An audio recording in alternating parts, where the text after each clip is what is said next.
my thanks to Marianne and to Carla for their persistence, because I think you've been trying for at least 4 or 5 years to have me attend this meeting. And, during that time, I've actually been on the road in the Arab region, traveling right across, talking to people about sex, what they do, what they don't, what they think, and why. And I appreciate that, depending on your perspective, this might sound like either a dream job or a slightly dubious occupation. But for me, it was something else altogether. The reasons for me to undertake this project of trying to understand sexual attitudes and behaviors in the Arab region was in part personal. I am half Egyptian, I am Muslim, my family are in Egypt, but I grew up in Canada, very far from my Arab roots. And I never really thought much about the Arab region until September 11th. And that day and the tragic events changed everything for me. And like so many others who straddle East and West, I became interested in better understanding what is going on in the Arab world. That I chose sex for my lens, as I know a little unusual, but that actually stems from my background. I trained as an immunologist. I have a PhD in molecular immunology from Cambridge, and my first job was as healthcare correspondent at The Economist magazine in London. And part of my remit was covering the global HIV/AIDS epidemic. And at that time, we're talking about a decade ago, there was the impression that there was very little HIV in the Arab world and hardly anyone talked about it. And because of my personal connection to the region, I became interested in what was happening with HIV. If you fast forward to today, we now know that we do have HIV in all our countries in the Arab region. And in fact, the Middle East and North Africa is now one of only 2 parts of the world in which new infections and AIDS-related deaths are still on the rise. If you want to understand HIV in the Arab region, you need to look at sex, because it is the major route of transmission, and the taboos around sex pose a formidable hurdle to really rising to the occasion, to really stopping an epidemic in its tracks really before it starts. And so HIV/AIDS was an incredibly useful entry point for me, because it's very difficult to talk about sex in the Arab world if you want to talk about sexual rights per se. But public health gives you almost like a white coat of respectability. So I would put on my white coat, enter to talk about HIV, and then I would take off my white coat.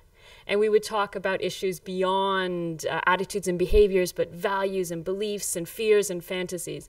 And it was absolutely fantastic, because it became very clear in the course of my research that what happens inside the bedroom is influenced by what's happening outside the bedroom. And so sex is an incredibly powerful lens through which to understand politics and economics and history and religion and gender and generations, and in particular in the Arab world at this time of tumult.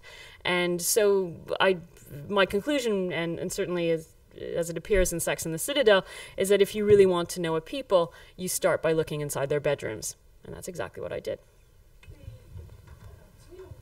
Informality. So she didn't want it to have just be a talking head.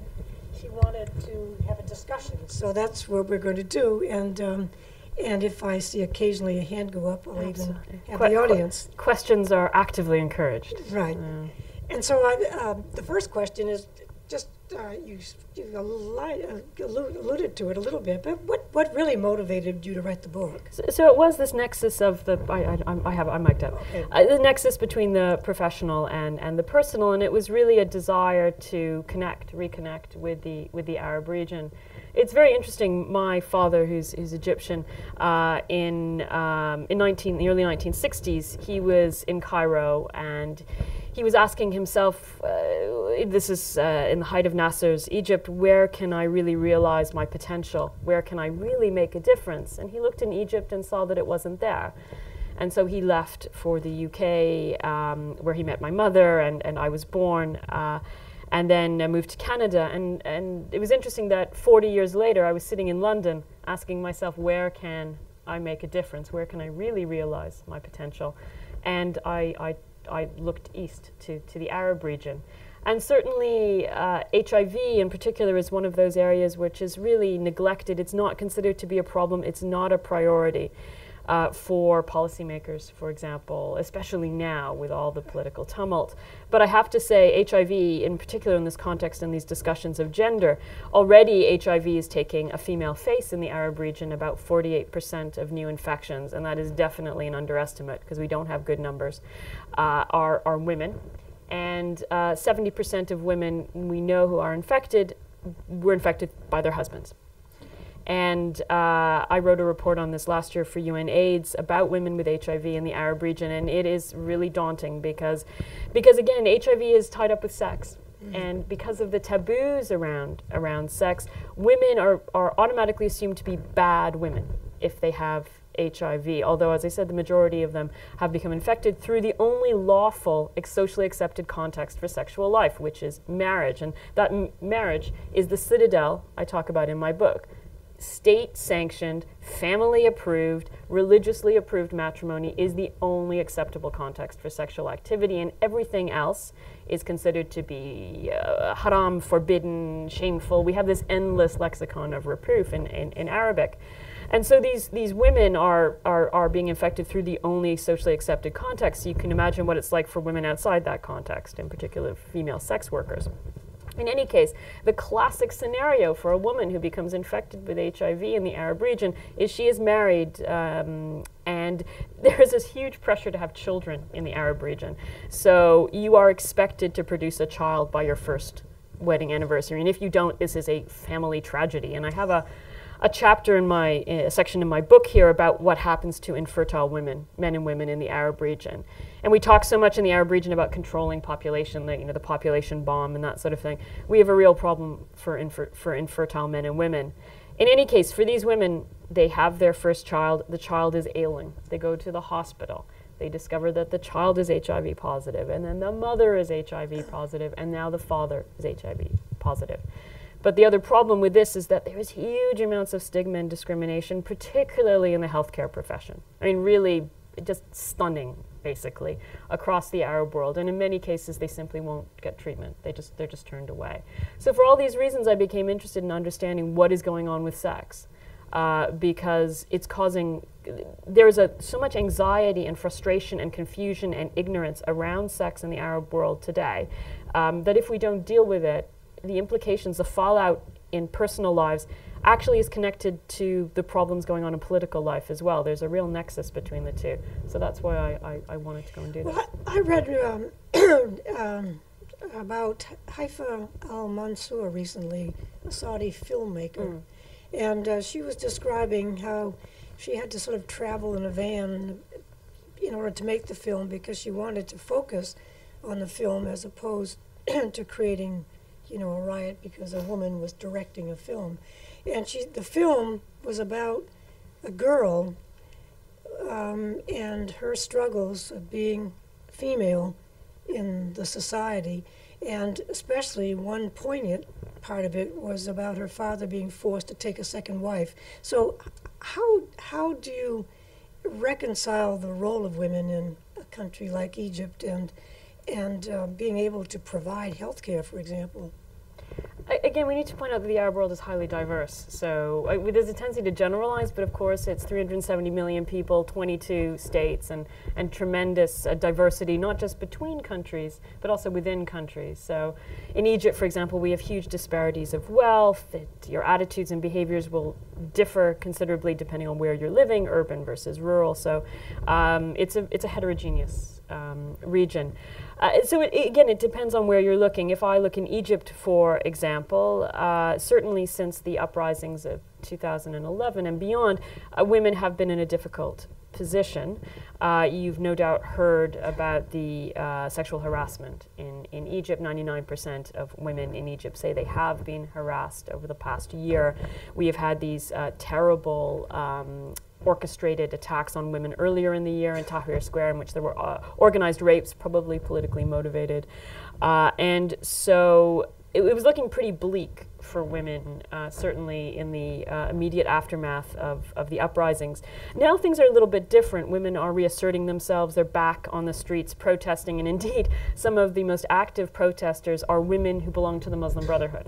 Interesting. So this is a turn up for the books. The reality is that women, there have been great strides for women in the Arab region. So if we look over the past 2 decades, education is one of those great accomplishments. So now we have essentially male and female literacy rates are on par in most parts of the Arab world. We have comparable numbers of girls and boys going into secondary school in most of the Arab region. And in some parts of the Arab region, we have more women than men in universities. And this is particularly true in the Gulf states. Of course, the education they're getting is on the whole not very good, as international league tables suggest. But good news, both boys and girls have access to bad education. So that's progress for you. The difficulty we have for women in the Arab region is that we are talking about patriarchies. We are talking about male-dominated societies, and just because you get rid of the father of the nation in President Mubarak or President Ben Ali in Tunisia does not mean that the father of the family does not still hold sway. And so these are male-dominated societies, and that plays out in so many different ways. But one of the most severe consequences is female education is not translating into female employment. I mean, you all know here the value of women's economic empowerment. And if you look across the global south, about 50% of women are in the labor force. The exception to this is the Arab region, where only 25% of women are working. And in a place like Egypt, women in their 40s are more likely to be working than women in their mid-20s to 30s. It's actually harder for young women to get jobs than older women. And there are many, many reasons for this. So there is a lot of reporting on the Arab world and how the glass is, basically 3/4 empty when it comes to women's rights. But I actually think in the years that we are moving into now and what has been unleashed by the Arab Spring, however bumpy the road we're now on, things will get better for women. And if I can just sort of follow on that point, one of the projects I'm now currently involved in is we actually know very little about Arab men, funnily enough. So any research that we have around sex, for example, is largely focused on women, family planning, female genital mutilation, for example, sexual violence. We ask questions of women, and that's now possible, but we hardly ever talk to men. How do you get the women to talk about it, though, because it is taboo? Well, that's the interesting question. So my problem in doing this research over 5 years was not getting people to talk about sex. It was getting them to stop talking about sex, quite frankly. And indeed, this would happen from the moment I step inside a taxi, actually, and the discussion gets going. And this is particularly true for women. It's not that people don't talk about sex. They talk about it all the time. Women with women, men with men. The silence and the reticence comes in when you bring men and women together. And then when you try to take the discourse public, whether it's in the media or it's in education or it's in government policy or in religious discourse, for example. And the irony of all this is that for most of our history as Muslims and as Arabs, we were famous in the West about talking about sex. And it's interesting that most of the gaze from the West to the Arab region really up until the 19th century was basically just how loose we were as Arabs and how we only ever thought about sex and only ever talked about sex. And that's been constructed as a sort of Orientalist take on the Middle East. But I've got to tell you that as part of my research for this book, I went back to the history of writing about sex and talking about sex in the Arab region. And this goes back to the Prophet Muhammad himself, who used to talk very frankly and very freely about all matters of sex. I mean, nothing. It was basically no holds barred. And I'm telling you that there is nothing in the joy of sex or Cosmopolitan or indeed 50 Shades of Grey that they were not talking about in Baghdad 1,000 years ago. That's interesting. A lot of Westerners have written about it's sex in the Middle East, and they get labeled as Orientalists.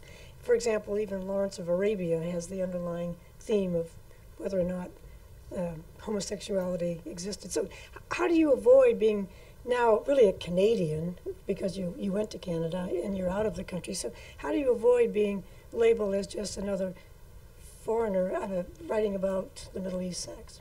You're right. I mean, there's a very long history of Westerners going to the region, and Edward Said in his book Orientalism took them to task.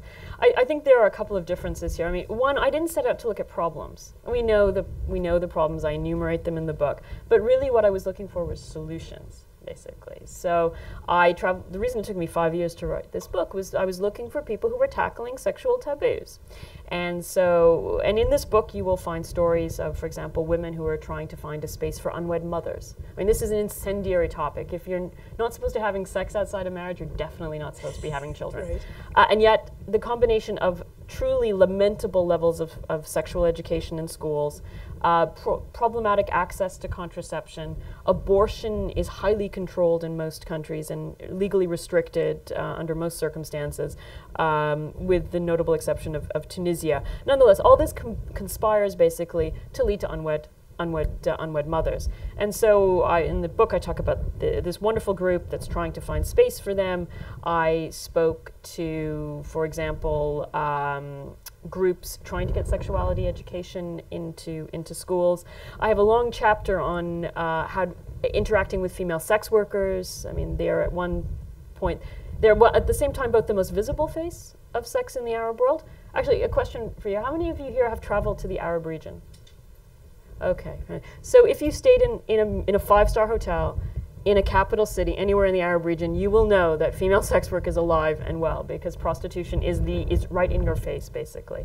On the other hand, these women are highly stigmatized. They're self-stigmatizing. They're also, frankly, quite hidden as well, in terms of being able to reach out to them with support. And so, yeah, groups also trying to reach out to them, sort of improve their quality of life and empower them. I have a chapter on the incendiary topic of homosexuality in the Arab region. And again, there are groups here trying to find space for men and women who have sex with their own sex, who have a different gender identity. So one of the differences to avoid this Orientalist trap is that this is not just about problems, this is about solutions.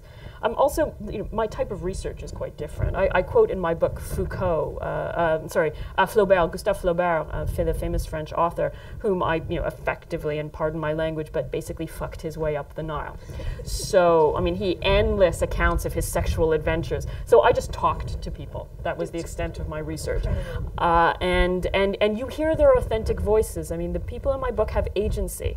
You will hear them explain what they do, why they do it, and how what they're doing when they're searching for solutions is often very different to the way these solutions have played out in other parts of the global south, and is very, very different to the trajectory of change in the West. There was a question back there and then another. Yeah, Marcia Inhorn, yes, she's mentioned in here, yeah. And I was fascinated with her story, which is what she heard, that she would ask Arab men in private about masturbation, and they would just talk on for hours. They were very happy to talk about anything that I think Western men would be much more uncomfortable talking about. I was also interested that both of you were women, and you seem to get both men and women to open up. And is that a surprise? And then the second question is whether there are any global or public reactions to either of her books. Absolutely. So it's actually an advantage to be a woman in dealing with these matters, because of course you can talk to women. And this is a well-known phenomenon. If you look back at the historical writings about the Arab region, and where sort of men used to go in the, let's say, 17th and 18th centuries, and 19th century as well, and sort of speculate with wonder at what was happening inside the harem and the hammam, the bath. And of course, we have Lady Wortley Montagu, who was in Constantinople, and she actually had access to women in the harem, and so she gave a much more nuanced, frankly realistic, less fantasy-based view. And it's true today, actually, that certainly women can interview women, no problem. Also, the advantage of a woman talking to a man, as I said, there are limitations when you mix men and women together to talk about sex. But the advantage of being, in my case, half Arab, is that because I have a connection to the Arab region, people were very happy to speak to me, and I'm Muslim, and so they thought they knew where I knew where they were coming from. What was interesting for the men, however, is that they see me, and no doubt Marcia as well, as a Western woman on the outside, and that they have ideas about sex in the West as Westerners have stereotypes about sexual life in parts further east. And one of those is that sex is no problem. You can talk about it freely, there's no judgment, no hang-ups, and that encourages people to talk more openly. And so men would talk to me about issues they would never ever dream of discussing with their wives or their daughters or their mothers or their sisters. But the other advantage that both Marcia and I had is that we're coming through the lens of health, basically. So again, we both have on a white coat. It gives it a sort of respectability. In terms of the response, I don't know about the response to Marcia's book, but certainly the response to my book has really been quite overwhelming. It's really become sort of something of a. I mean, it's been picked up all around the world, and there have been over 300 reviews and interviews. Is this the Arab Kinsey report? That's what people call it. Again, methodology quite different, and motivations as well. We need an Arab Kinsey report to be sure. We need that sort of rigorous research around sexual life. We don't have it yet. This is just one step along that path. What's been interesting about the response to the book is that certainly the readings in the East, Middle East included, and parts further east, are quite different to readings in the West. So I've just come back from Mumbai, for example, where my book is proved to be quite popular in India. And what's interesting in India is that when people read this book, unlike some Western readers who focus on all the problems, ooh, let's lift the burqa. I mean, we don't even wear burqas in the Arab world, but that's often how journalists write it. And let's peer under the veil, and tend to speculate on the more exotic elements of the book, and there are plenty of them. I mean, that's the nature of the problem. In the East, people focus on the solutions. What are people trying to do to make a difference? And to date, I must say, there have been, the response in the Middle East has been incredibly positive, which is, frankly, a bit of a disappointment because fatwas are great for sales. But I suspect that the Muslim Brotherhood and their more conservative brethren have slightly bigger problems to contend with than my tiny book. But so far it's been very positive. And the other reason I think for that is that my book is arguing in the context of Islam. I am not arguing here that the only way that we can get change is a secular sexual revolution. Forget revolution, we don't even get change politically that way. It's through evolution. And also, quite frankly, for the foreseeable future, Islam is the framework in which most people in the Arab world live. And the problem is not Islam. The problem is we as Muslims. We are the problem. Islam offers at least 50 shades of gray when it comes to many issues around sexuality. Abortion is a very good example of this. And yet, because of the rise of Islamic fundamentalism, we have tended to gravitate toward the narrowest perspective. And that's because sex is a hugely effective tool of control. And when you wrap it up in religion, it's very powerful. And so my book is arguing, look, we need to start questioning what really are the parameters within Islam, and ask the same questions, particularly young people, ask the same questions that you've been asking of political life and your sexual life, because the two are connected. Change and the two are connected. Question? Yeah, sort of following up on that, I'm just curious if you could sum up what you think are the most effective ways to change. What solutions, or from what you've seen, what has worked best, what you're looking forward, think are the best? Since this is being all recorded, to everybody agree to that, use the microphone to ask the questions, but sorry to interrupt. So your question, so your question is, what are the most effective ways to tackle some of the taboos? And I think it depends on the particular issue, and also where in the Arab world you're dealing with these questions. Because in a place like Lebanon, for example, they are able to actually deal with the question of LGBT, so sexual minorities. And they have NGOs, and they've had public campaigns to decriminalize same-sex activity. Some journalists have written, are either using different language. For example, in most of the Arab region, as a measure of how stigmatized homosexuality is, the term in Arabic, which is generally used to describe people who have alternative sexual activity, is shaz, which means deviant. And this is commonly used in the press. And so when we try to bring in UN speak, which is the terms we use are terms like a mithli, which actually is really a very good word. It means sameness, basically. So it's about people who have the same. When you use those terms in most of the rest of the Arab world, people just look at you in amazement. What are you talking about? Or they start laughing. But in Lebanon, for example, they've been able to get this into the mainstream coverage of these issues. But Lebanon's able to do that because they have a relatively lively civil society compared to, let's say, Egypt, for example, or Saudi Arabia, for that matter. So they can move ahead because they have that freedom of expression. In a place like Egypt, for example, things do move. Issues that we never talked about 5 years ago, like sexual violence. 5 years ago, when I started this book, no woman would admit to having been sexually harassed. That's interesting. Let alone sexually assaulted. And yet now we find women who are publicly speaking out, and we find NGOs on the streets trying to protect women. And interestingly, they involve men as well, men standing alongside women. Is that harassment sort of a reflection on how conservative the society is? It's a reflection of patriarchy. And it's a reflection of pressure. I mean, men, we know from research on men around the world, and research which I'm now in the process with a consortium trying to bring to the Arab region, we know that when you put men under pressure, they behave badly. And the people they behave badly to next down the line are women. So it's a whole climate of pressure and repression and authoritarianism, basically. But back to your question about keys for change. I mean, again, it depends on where you are. It depends on the issue. But I would say that one of the keys is education. And I'm not just talking about sexual education or education in the classroom. I'm actually talking about education in the living room.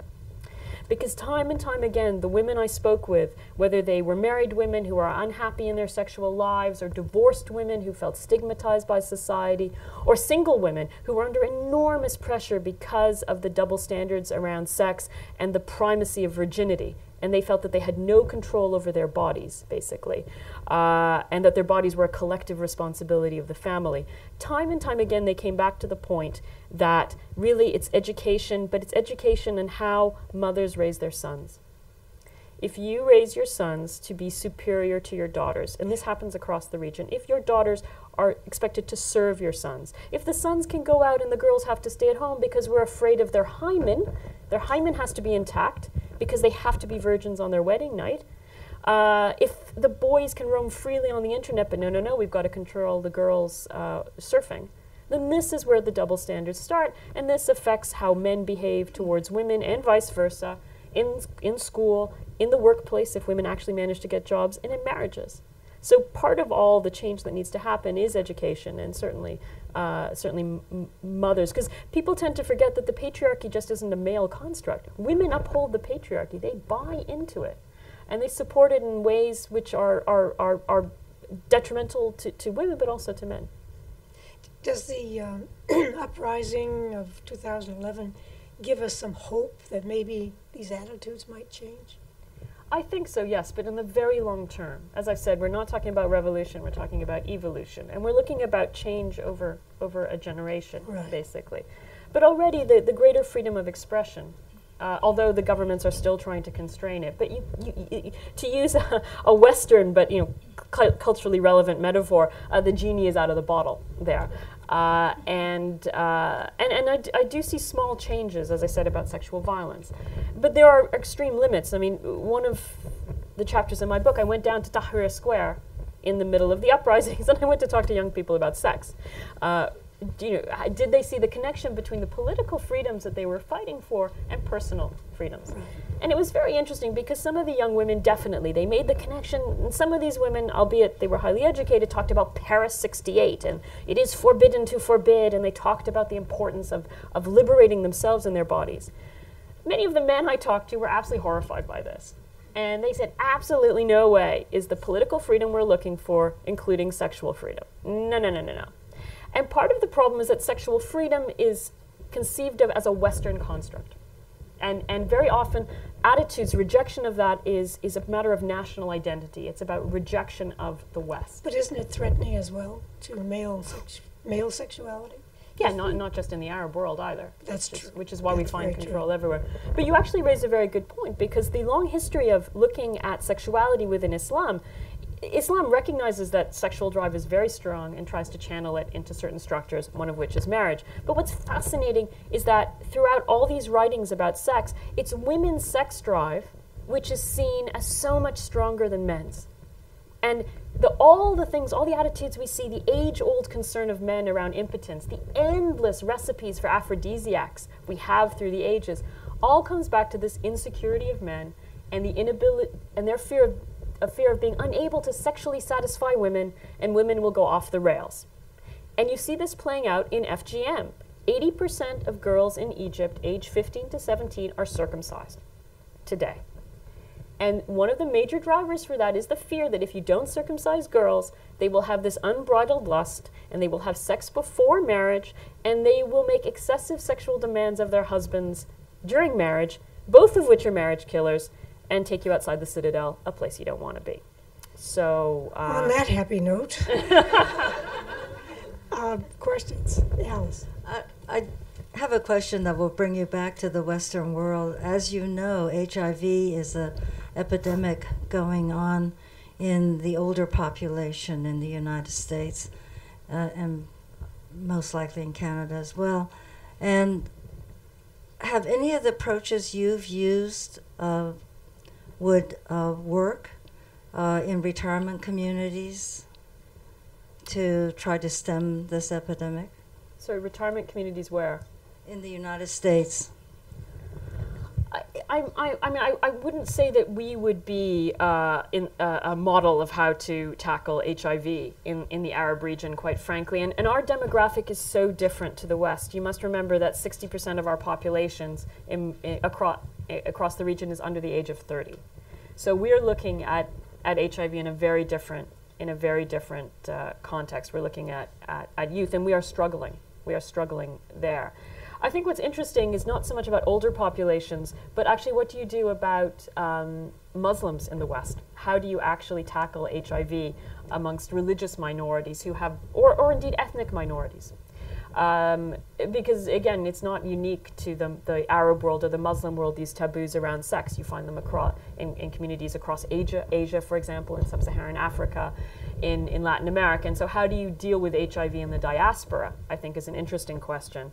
And certainly some of the work we've done in the Arab region, in conservative communities, and getting them to open up about HIV, and in particular, how to engage religion and religious leaders would be of relevance, and I'd certainly be happy to talk about that over lunch. This has been fantastic. Time is out, but I'd like to ask you if there's some specific message or final summing that you'd like to share with the group.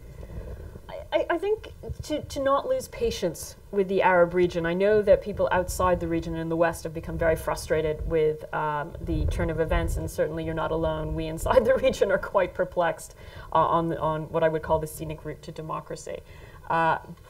But in which we have these emergency stops and these reverses and U-turns and the like. But I would say that things are changing, but you really do need to calibrate your ideas of how change happens into the West to how change happens in the Arab region. There aren't too many places in the world that have gone through decades of colonial occupation, to decades of military dictatorship, to a fully functioning liberal democracy in a single tidy bound. It's messy, and we are going through this messiness now. But the projects go on around HIV, for example, around family planning, around sexuality education, around dealing with all these issues, and in particular the empowerment of women. And we need people in the West not to lose hope. That actually within these areas we are hopeful about change, but we have a more realistic perspective that it's going to take time. But we need your technical cooperation, and we need your investment. And so stay with us on this long journey, because we are all heading to a better place. Thank you very much. This has been terrific.